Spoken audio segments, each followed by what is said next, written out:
everyone, welcome to Spill the Tea with S&B. I'm Stasha and Becky's here as well, and today we're going to talk all about resiliency. So Becky, do you want to get us started with our first question? Sure. So let's just jump right into it. What does resilience mean to you? And not just like as a buzzword, because it's a big buzzword, but in your lived experience, what does resilience mean to you?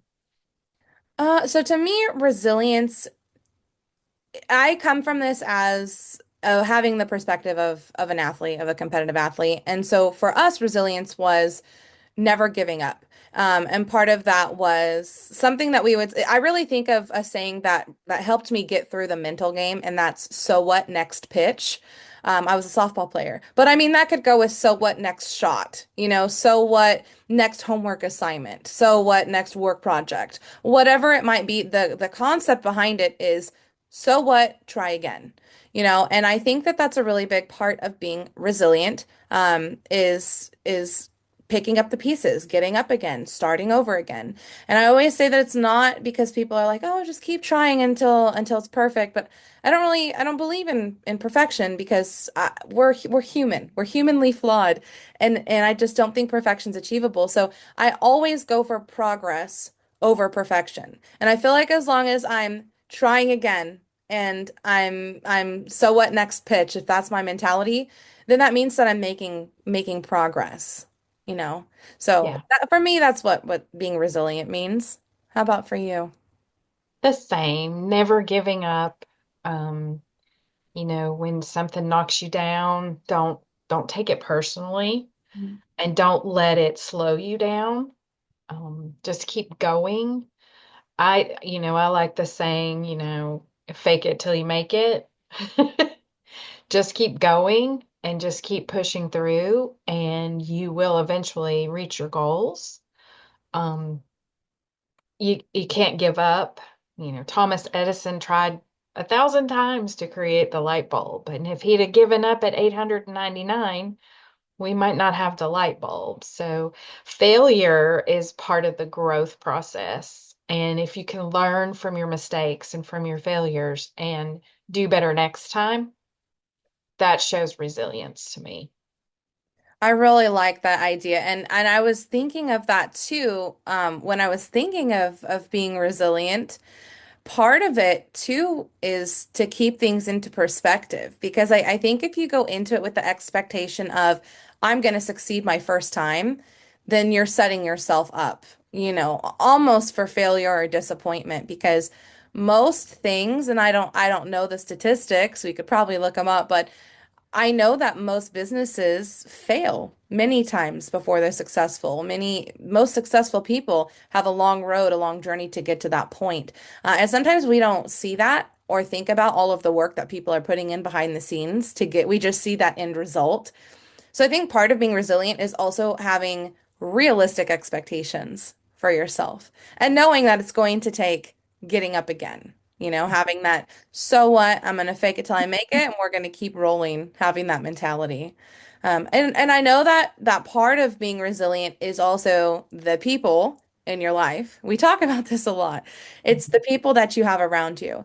So for you, who are the people that you lean on, or who's the person that you really lean on to help you remain resilient when you do have a goal or dream that you're trying to pursue? There's a few people that keep me motivated and keep me going. My husband, my kids, my immediate family, but also my siblings. Depends on the situation. Friends, work, coworkers. It depends if, where I'm struggling. But I will go to them for advice or extra help. Um, you you should always have a mentor or two in your life, or someone, there's always someone that will think of it from a different perspective.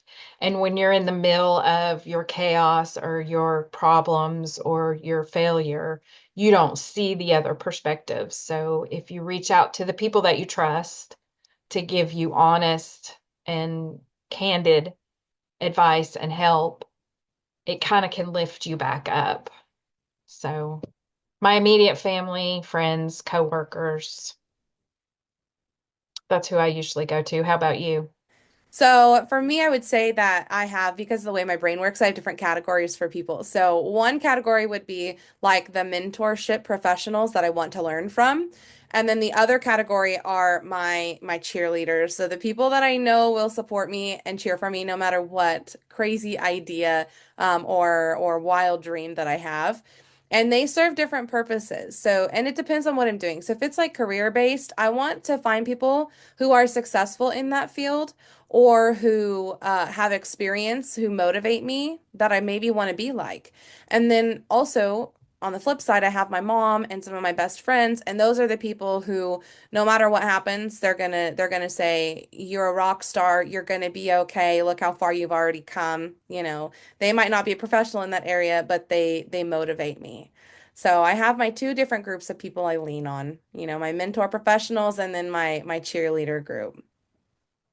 Very good. It's good to have those to lean on. Absolutely. So, when you don't have anybody to lean on, what are your daily habits or mental shifts? What do you do to build your own resilience long term? That's a really great question. So, I think the first thing I do is I do have my sayings. I'm a person who just has sayings because they really do remind me. And we used to work with someone, he is actually a professional mindset coach. He works with athletes. His name's Brian Kane. You could probably look him up. He's phenomenal. But he worked with us in college and he had us come up with sayings or words that would help us when we were up to bat, when we were on the field, and also it's helped me off the field. So the so what next pitch, that's one that I use a lot. There's a couple of other ones. So I guess they're almost like affirmations that you could set for yourself that are just quick reminders. And then the other thing for me is I notice that I'm not resilient when I am stressed or have high anxiety. I have a hard time calming down, focusing. And so one of the most important things for me to be resilient is to be calm and in control. And so I'll put classical music on. I'll do like almost like meditation where I'll just breathe and calm my mind and try to calm my heart because my heart will race when I have anxiety. So I think important part for me to be resilient is to figure out how to be calm, cool, and collected so that I am able to move forward. Good advice. I'm with you. If I'm stressed, my resilience goes way down, or if I'm worried about something. My grandmother always said, you're wasting your time with worry. Worry does nothing but make you more stressed. So I try to find ways to reduce that stress. Go for a walk.